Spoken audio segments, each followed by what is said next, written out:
नमस्कार विद्यार्थी मित्र, सर्वांचं स्वागत आहे आपल्या नवोदय मिशन ऑनलाईन प्लॅटफॉर्म मध्ये. आज आपण स्कॉलरशिप 7वी 26वा धडा स्तंभालेख आणि जोड स्तंभालेख हा धडा पाहणार आहोत. या अगोदर चॅनलला नवीन असाल तर या अगोदरचे म्हणजे 1 ते 25 धड्यापर्यंतचे सर्व स्वाध्याय आपल्या या चॅनलवर तुम्हाला प्लेलिस्ट मध्ये पाहायला मिळतील. ओके, आणि चॅनलला नवीन असाल तर सबस्क्राईब करा जेणेकरून पुढील व्हिडिओची नोटिफिकेशन मिळेल. ओके, चला वेळ न घालवता पहिल्या प्रश्नाला सुरुवात करूया. या ठिकाणी स्वाध्याय 26 मधील पहिला प्रश्न आहे. पुढील जोडस्तंभालेखाचे निरीक्षण करून त्या पुढील प्रश्नाची उत्तरे सांगा. या जोडस्तंभालेखामध्ये गोविंदचे पहिल्या व दुसऱ्या सदरातील काही विषयाचे गुण दर्शविले आहेत. तर लक्षात घ्या, जो भाग डार्क केलेला आहे तो आहे द्वितीय सत्र म्हणजे दुसरे सत्र, आणि जो डार्क केलेला नाही भाग ते आहे प्रथम सत्र. या दोन गोष्टी लक्षात घ्यायच्या. ओके, आता याच्यातला प्रश्न पाहूया आपण काय आहेत. प्रश्न पहिला, मराठी विषयात पहिल्या व दुसऱ्या सत्रात परीक्षेतील गुण किती? म्हणजे पहिल्या आणि दुसऱ्या सत्रातले गुण आपल्याला मराठी या विषयाचे विचारले. या ठिकाणी मराठी आहे. आता इथं पहिल्या सत्रामध्ये किती गुण आहेत? हे 60 आहेत, बरोबर आहे. आणि 60च्या पुढं 1 2 3 4 34 म्हणजे 64, आणि द्वितीय सत्रामध्ये 70 व 70. म्हणजेच पहिल्या प्रश्नाचं उत्तर काय असणार आपलं? 64 व 70. आता आपल्याला या ठिकाणी 64 आणि 70 असा ऑप्शन दिसत नाहीये. या ठिकाणी 64च्या ऐवजी तर 65 आणि 70 हे ऑप्शन या ठिकाणी बरोबर असणार आहे. कारण या प्रश्नामध्ये या आलेखामध्ये काय झाले असेल तर ही जी या ठिकाणची जी रेषा आहे ही या ठिकाणी 64च्या ऐवजी आहे तर 65, एक रेष खाली आलेली म्हणजे इथं पाहिजे होती. ओके, त्याचं योग्य उत्तर आहे 64 व 70, पण ऑप्शन मध्ये नाही म्हणून 65 आणि 70 हे उत्तर या ठिकाणी आहे. ओके, चला पुढील प्रश्नाकडे वळूया. या ठिकाणी प्रश्न पहिला झाला आपला. दुसऱ्या सत्रात परीक्षेत गुण कमी झाले असे विषय कोणते? म्हणजे दुसऱ्या सत्रापेक्षा पहिल्या सत्रात कमी गुण असलेले विषय आपल्याला शोधायचे. ओके, दुसऱ्या सत्र परीक्षेत गुण कमी झाले याचा अर्थ प्रथम सत्राला जास्त आणि द्वितीय सत्राला कमी, असं कुठे कुठे झालंय ते पाहायचं आपल्याला. या ठिकाणी मराठीमध्ये दुसऱ्या सत्रात कमी झालेले नाहीत म्हणजे हा येणार नाहीये. हिंदी इथं प्रथम सत्रापेक्षा द्वितीय सत्रात कमी झालेत म्हणजे हिंदी एक येईल. इथं नाही झालं तसं, इथंही नाही झालं, आणि इथं झाले बघा प्रथम सत्रापेक्षा द्वितीय सत्रात कसे झालेत? कमी. म्हणजे हिंदी आणि विज्ञान हे आपल्या या ठिकाणी उत्तर असणार आहे. ओके, ऑप्शन क्रमांक आपलं हिंदी आणि विज्ञान 3 मध्ये आपल्याला पाहायला मिळते. दुसऱ्या सत्र परीक्षेत गणित या विषयात किती गुणाची वाढ झाली? दुसऱ्या सत्र परीक्षेत गणित या विषयात किती गुणांची वाढ झाली? ओके, हे गणित विषय आहे. पहिल्या सत्रामध्ये किती आहे गणित विषयाला? 80, आणि दुसऱ्या सत्रात किती झाले? 85. म्हणजे 80 होते प्रथम सत्रात, पुन्हा झाले 85, म्हणजे कितीने वाढ झाली? तर 5 ने वाढ झाली. कितीने? 5 ने. तर या ठिकाणी ऑप्शन क्रमांक काय येणार आहे? 5, म्हणजे 3 नंबरचा ऑप्शन बरोबर आहे. कितीने वाढ झाली? 5 ने. इंग्रजी या विषयात पहिल्या सत्र परीक्षेत मिळालेले गुण सांगा. इंग्रजी या विषयात पहिल्या सत्रामध्ये मिळालेले गुण सांगा. म्हणजे इंग्रजी विषय पाहायचा आणि प्रथम सत्र पाहायचा आणि मिळालेले गुण किती ते शोधायचं. या ठिकाणी हा इंग्रजी विषय आहे, याचं पहिलं सत्र या ठिकाणी, आणि इंग्रजीत मिळालेले गुण कितीपर्यंत थांबले तिथं? 70. म्हणजे याचं उत्तर काय असणार आहे? 70. काय असणार? 70, ऑप्शन क्रमांक 3. ओके, तुम्ही तुमचं पुस्तक समोर ठेवा आणि आलेख पहा म्हणजे तुम्हाला आणखीन जास्त समजेल. चला प्रश्न क्रमांक 2 कडे वळूया. म्हणजे दुसरा आलेख सुरू झालाय आपला, आणि याच्यामध्ये 4 प्रश्न आहेत परत दुसऱ्या आलेखात. तर इथं काय दिले? पुढील आलेखात आबेगावात गेल्या वर्षी व या वर्षी महिन्यानुसार पडलेला पाऊस दाखवला आहे. आलेखाचे निरीक्षण करून पुढील प्रश्नाचे उत्तर आपल्याला या ठिकाणी द्यायचे. तर इकडे लक्ष द्या, इथं दिला स्केल म्हणजे प्रमाण y ऍक्सिस 1 सेंटीमीटर बरोबर 5 मिलीमीटर, आणि जो डार्क केलेला भाग आहे तो गेल्या वर्षीचा पाऊस आहे, आणि डार्क नाही केलेला भाग जो आहे तो या वर्षीचा पाऊस आहे. ओके, तर आता आपण प्रश्न पाहूया एक एक. आता पहिला प्रश्न इथे विचारले आपल्याला, आबेगावात या वर्षी जून व जुलै या 2 महिन्यात किती मिलीमीटर पाऊस पडला. म्हणजे जून आणि जुलै या 2 महिन्यातला पाऊस आपल्याला या वर्षीचा विचारलेला आहे. ओके, तर आता लक्षात घ्या, इथं आलेख आहे जून महिन्यात या वर्षी किती पाऊस पडलाय, 20, बरोबर आहे, 20 मिलीमीटर. आणि जुलै महिन्यात किती पडलाय, 35. या ठिकाणी 20 अधिक 35 जर केला आपण तर ते 55. म्हणजेच या ठिकाणी पहिला जो प्रश्न आहे, आबेगावात या वर्षी जून व जुलै या 2 महिन्यात किती पाऊस पडला, तर या ठिकाणी 55 मिलीमीटर हे याचं उत्तर असणार आहे. ओके, पुढचा प्रश्न पाहूया. आता इथे दिलंय, गेल्या वर्षी ऑक्टोबर मध्ये पडलेला पाऊस व या वर्षी ऑगस्ट मध्ये पडलेल्या पावसाच्या किती पट आहे. आता पट विचारली आहे, त्याला लक्षात घ्या. अगोदर ऑक्टोबर महिन्यामध्ये गेल्या वर्षीचा पाऊस पाहू आपण. ओके, मग ऑक्टोबर महिना कुठे आहे, हा. गेल्या वर्षीचा पाऊस म्हणजे डार्क भाग किती आहे, 10. ओके, तर मग गेल्या वर्षीचा पाऊस 10. ठीक आहे. आता ऑगस्ट मध्ये काय विचारले, या वर्षीचा पाऊस. मग ह्या ऑगस्ट महिना, या वर्षीचा पाऊस म्हणजे ही डार्क न केलेली रेष ही कुठपर्यंत गेलेली या ठिकाणी, तर ही गेलेली 50 वर. ओके, तर आता आपण इथे लिहूया 50. हे आहे कशाचा, ऑक्टोबरचा, आणि ऑगस्ट किती, 50. बरोबर आहे, इथे लिहिले मी 50. समजलं. तर आता आपल्याला विचारलंय काय, की ऑक्टोबर मध्ये पडलेला पाऊस या वर्षी ऑगस्ट मध्ये पडलेल्या पावसाच्या किती पट आहे. पट म्हणजे या ठिकाणी भागाकार लक्षात घ्यायचा. ओके, तर काय होईल मग, 10 भागिले 50, 0 0 कट 1/5 पट आहे. किती, 1/5. ऑप्शन क्रमांक 2. ठीक आहे, चला पुढील प्रश्नाकडे. इथं पहा, प्रश्न 3 आहे, जुलै महिन्यात या वर्षी व गेल्या वर्षी पडलेल्या पावसाचं गुणोत्तर विचारले. कोणत्या, जुलै महिन्यामध्ये. ओके, तर लक्षात घ्या, हे जुलै महिना आहे. त्या जुलै महिन्यात या वर्षी किती पाऊस पडलाय, तर या वर्षी पडलाय 35 मिली, आणि गेल्या वर्षी पडलाय 10 मिली. म्हणजे 35 आणि 10चा आपल्याला या ठिकाणी गुणोत्तर काढायचे या प्रश्नामध्ये. या वर्षी किती पडला, या वर्षी पडलाय 35. ओके, आणि गेल्या वर्षी पडलाय 10. या दोघांचं गुणोत्तर काढायचं आपल्याला. ओके, तर काय होईल, 35/10, 5 दोन्ही 10 होईल, 5 7 35, म्हणजे 7/2 गुणोत्तर. पण या ठिकाणी 7/2 गुणोत्तर आपल्याला ऑप्शन मध्ये पाहायला मिळत नाही. तर काय, या ठिकाणी 35 भागिले 10 याचा अर्थ काय असतो, तर तो असतो 3.5, आणि याच्या छेदात काही नसतो म्हणजे 1 असतो. मग याला आपण 3.5 आणि याचं गुणोत्तर असेल 1, म्हणजे ऑप्शन 4 हे या ठिकाणी उत्तर मध्ये बरोबर आहे. तर 7 जसे 2 जर असतं तर हे बी उत्तर या ठिकाणी बरोबर असलं असतं. चला पुढील प्रश्नाकडे वळूया. 4, या वर्षी पडलेल्या पावसाची सरासरी किती मिमी आहे. म्हणजे या वर्षी सरासरी पावसाची किती मिलीमीटर पाऊस पडलाय हे या ठिकाणी काढायचे. कुठलं, या वर्षीचं बरं का फक्त. आता या वर्षीच्या पावसाचा आपण सरासरी काढूया. ओके, तर पहा या ठिकाणी आलेख तुम्हाला दिसतोय. आता या वर्षी पडलेला पाऊस, या वर्षी म्हणजे डार्क न केलेला भाग. आता जून महिन्यामध्ये किती पडलाय, 20. या ठिकाणी 20 लिहितो मी, इथं लिहितो, दिसतंय ना 20. त्यानंतर जुलै महिन्यामध्ये 35. ओके, दिसतंय. ऑगस्ट महिन्यामध्ये 50. ओके, त्यानंतर सप्टेंबर महिन्यामध्ये 45. ओके, आणि ऑक्टोबर महिन्यामध्ये 25.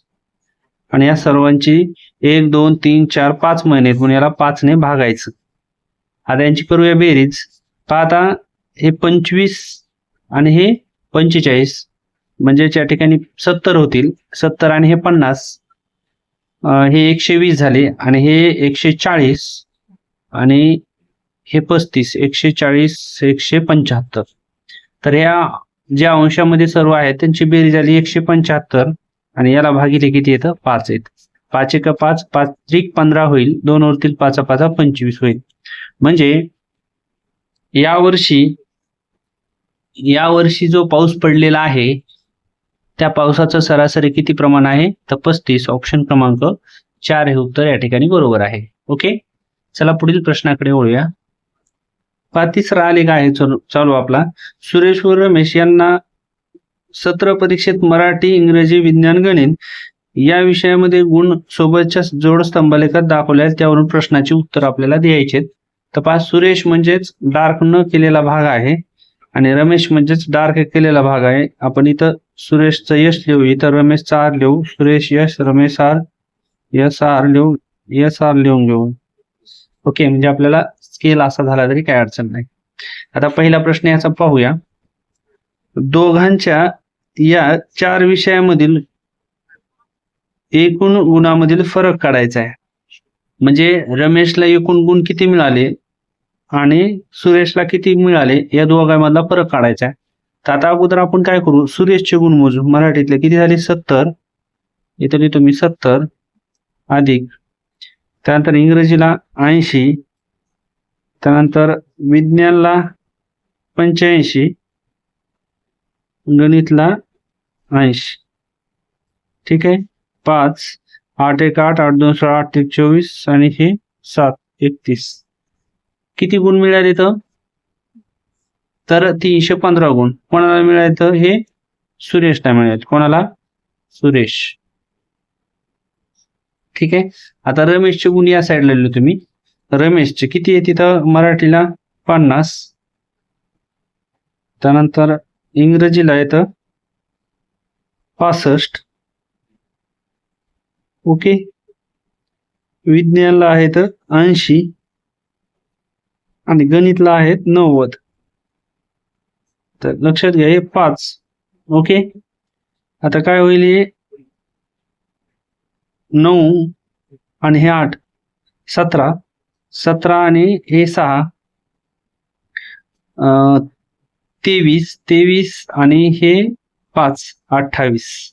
म्हणजे या ठिकाणी 285 गुण हे कोणाला आले तर ते आले तर रमेशला. कोणाला आले तर रमेशला.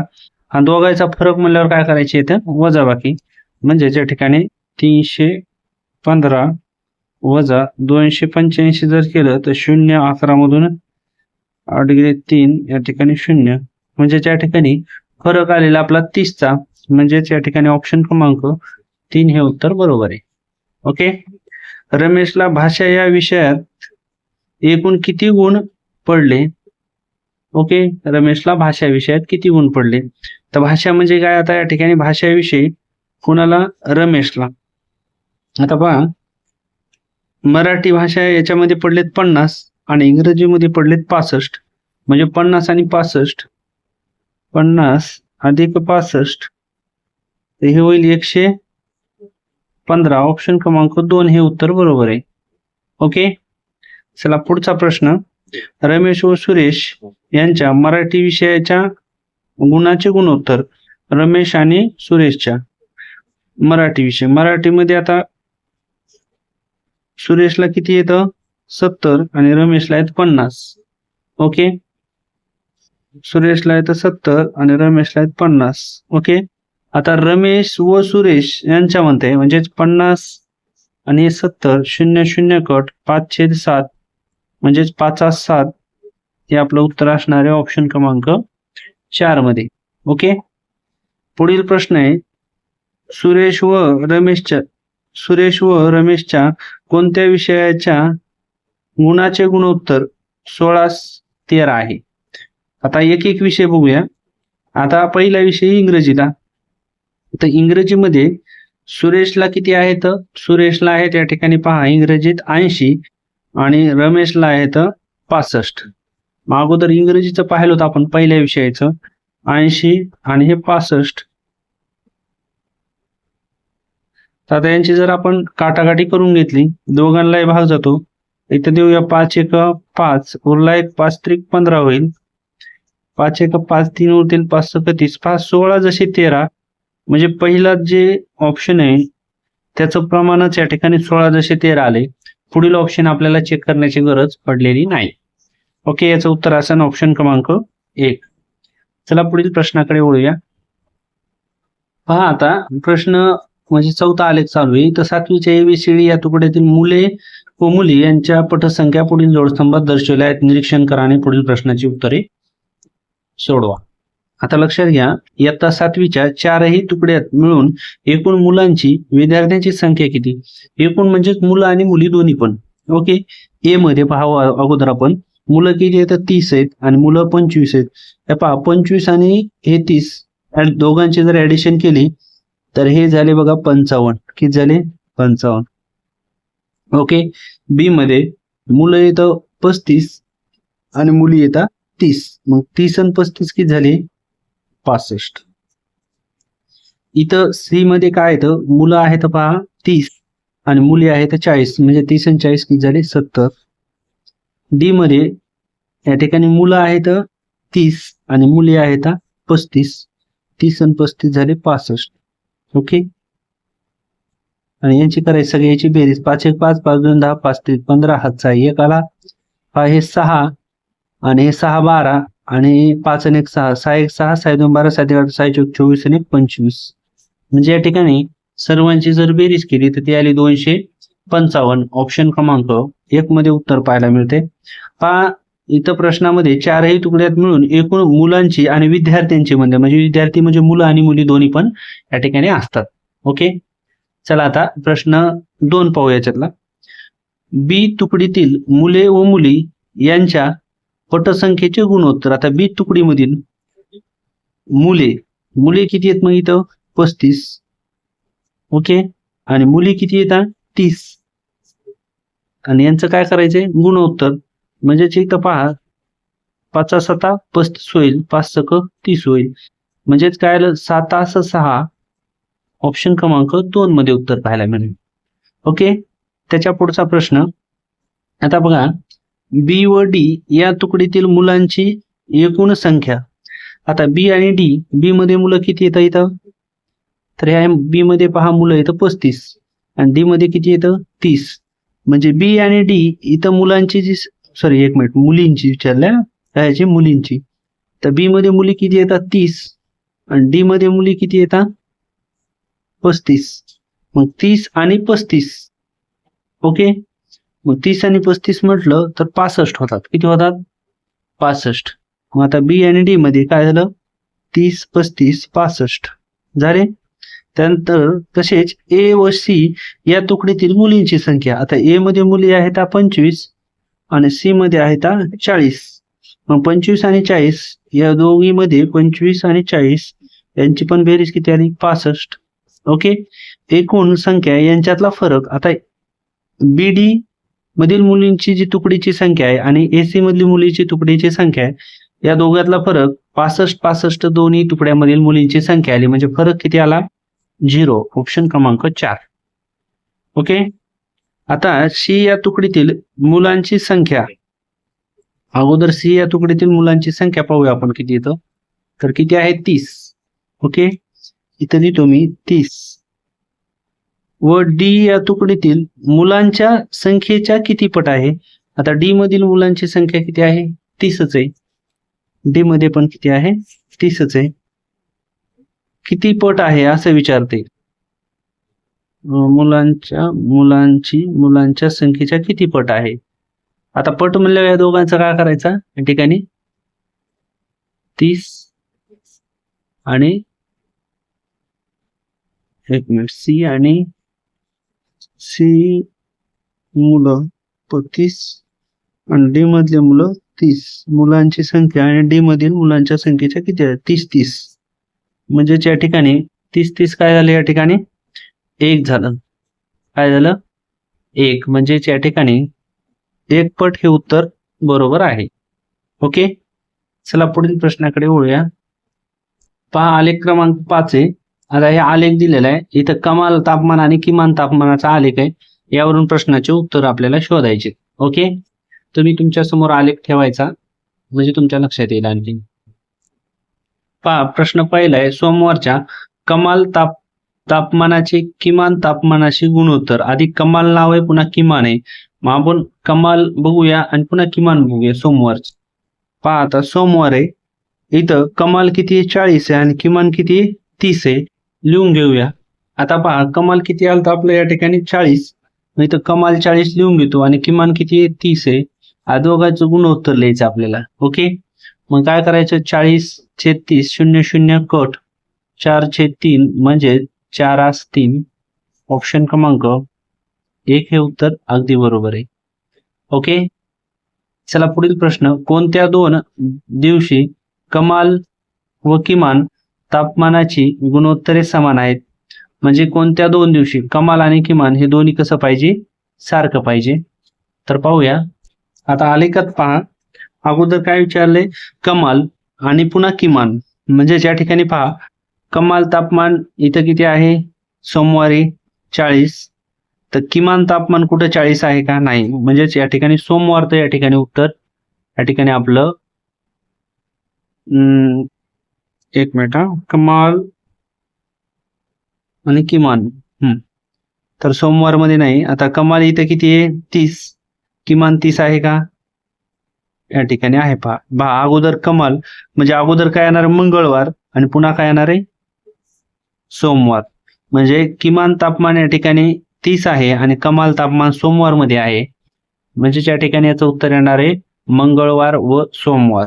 काय येणार आहे, मंगळवार व सोमवार हे येणार आहे. ओके, तर आता पहा पुढे जर विचार केला तर या ठिकाणी बुधवारी पण किमान तापमान आहे 30 आणि मंगळवारी कमाल तापमान आहे 30. म्हणजे बुधवार आणि मंगळवार हे पण येऊ शकते, पण ऑप्शन मध्ये या ठिकाणी बुधवार आणि मंगळवार असं नाही.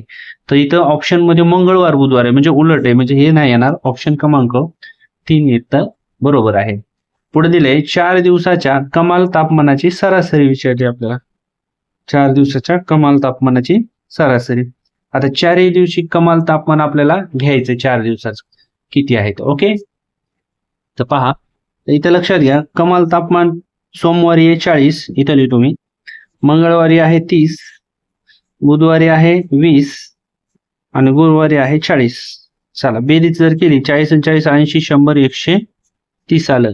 किती आलं 130 आणि 4 दिवस आहे म्हणजे याला 4 ने भाग द्यायचा. 4 1 4 4 त्रिकोण 12 उरला 1 4 2 8 भाग जात नाही म्हणून दशांश चिन्ह इथं आला 0 4 25 32.5 हे या ठिकाणी याचं उत्तर असणार आहे आपलं ऑप्शन क्रमांक 3 मध्ये पाहायला 1 मध्ये पाहायला मिळेल. ओके, आता लास्ट सोमवारच्या कमाल व किमान तापमानातील फरक सोमवारच्या काढायचा. अगोदर सोमवारच्या कमाल आणि किमान तापमान. आता तुम्ही आलेखामध्ये पहा सोमवारचं कमाल जे तापमान आहे ते आहे पहा 40. ओके, आणि किमान तापमान जे आहे ते आहे 30. म्हणजे या दोघांचा जर फरक काढला तर तो निघल 10. सोमवारचा किती निघल फरक 10. व गुरुवारच्या कमाल आणि किमान तापमानाच्या फरकाच्या किती पट आहे. मग आता गुरुवारचं कमाल तापमान पहा, तुम्ही आलेख तुमच्या सोबत ठेवा, पुस्तक समोर ठेवा, म्हणजे तुम्हाला लक्षात येईल. गुरुवारी कमाल तापमान किती आहे, गुरुवार बघा त्याच्यामध्ये कमाल तापमान आहे 40 आणि किमान तापमान पहा त्याचंच, तर ते आहे 20. दोघांचा फरक जर केला तर तो येतो 20. गुरुवारचा फरक किती आला 20. ओके, तापमानाच्या फरकात किती पट आहे असं विचारलेलं आपल्याला. पट म्हणल्यावर या ठिकाणी तुम्हाला माहिती काय करायचं, भागाकार. मग 10 भागिले 20 0 0 कट 1/2 1/2 म्हणजे अर्धा असतो, अर्ध्यालाच आपण निमपट असं पण म्हणतो. ऑप्शन क्रमांक 3 उत्तर बरोबर आहे. ओके, आता आलेखचा क्रमांक आहे 6 आणि हा शेवटचा आलेख या ठिकाणी याच्यामधला असणार आहे. तर पहा इथं प्राणी संग्रहालयातील प्राणी व प्राण्यांची संख्या दर्शवली आहे. दिलेल्या माहितीवरून स्तंभालेख काढा आणि त्याचे निरीक्षण करून विचारलेल्या प्रश्नाची उत्तरं द्यायची आपल्याला. तर पहा हरिणाची संख्या 20 दिली, वाघ 4 दिलेत, माकड 20 दिले, ससा आणि मोर हे सर्व प्राणी ठिकाणी दिलेत. प्रश्न पाहूया आपण आता चॅनलला या ठिकाणी जर नवीन असाल तर सबस्क्राईब करा. व्हिडिओ आवडत असतील तुम्हाला तर लाईक पण करायला विसरायचं नाही. आणि जर कोणी नवोदयची तयारी करत असेल तुमच्या ओळखीचे तर नवोदय मिशन हे आपलं प्ले स्टोअरला ऍप्लिकेशन आहे. यामध्ये नवोदयच्या टेस्ट देखील फ्री मॉक टेस्ट देखील भरपूर उपलब्ध आहेत. त्याचप्रमाणे 2018 ते आतापर्यंत झालेले नवोदयचे सर्व पेपरच्या टेस्ट देखील या ॲपमध्ये उपलब्ध आहेत. आणि जर तुम्हाला NMS ची तयारी करायची असेल तर या चॅनलला सबस्क्राईब करून ठेवा. या चॅनलवर अगदी फ्रीमध्ये सर्व विषय तुम्हाला शिकवले जाणार आहेत. आणि नवोदय मिशन या ॲप्लिकेशनमध्ये NMS च्या टेस्ट देखील या ठिकाणी आपण अवेलेबल करणार आहोत. त्यामुळे आजच ॲप डाउनलोड करून ठेवा. आणि शेवटचा आलेख या ठिकाणी पाहूया. आता आलेखामधला पहिला प्रश्न, प्राणी संग्रहालयातील एकूण प्राण्यांची संख्या आपल्याला विचारली. तर इथं ऑलरेडी आपल्याला दिलेले 20, 4, 12, 16 आणि 8. लक्षात घ्या, हे 12 आणि 8 20 होतात, 16 आणि 4 20 होतात, म्हणजे 20 21 20 2 40 20 3 60. तर या ठिकाणी प्राणी किती असतील तर ऑप्शन क्रमांक 3 60 असतील. ओके. हरणाची संख्या वाघाच्या संख्येपेक्षा कितीने जास्त आहे? तर इथं लक्षात घ्या, हरिण इथं दिलेलेच ऑलरेडी 20 दिलेत आणि वाघ किती दिले 4, म्हणजे 20 मधून 4 गेले किती राहतील 16. तर या ठिकाणी 16 हे उत्तर असणार आहे. आणि सश्याची संख्या हरणाच्या संख्येपेक्षा कितीने कमी आहे? तर लक्षात घ्या, इथं ससे आहेत 16 आणि हरिण आहेत या ठिकाणी 20. ओके. तर दोघांची जर वजाबाकी केली तर ती येते 4, म्हणजेच हरणांच्या संख्येपेक्षा 4 ने कमी आहे. ऑप्शन क्रमांक 1. ठीक आहे. चला, व्हिडिओ आवडला असेल सर्वांनी लाईक करायचा, इतरांनाही शेअर करायचा. भेटूया लवकरच पुढील व्हिडिओमध्ये. तोपर्यंत सर्वांना धन्यवाद.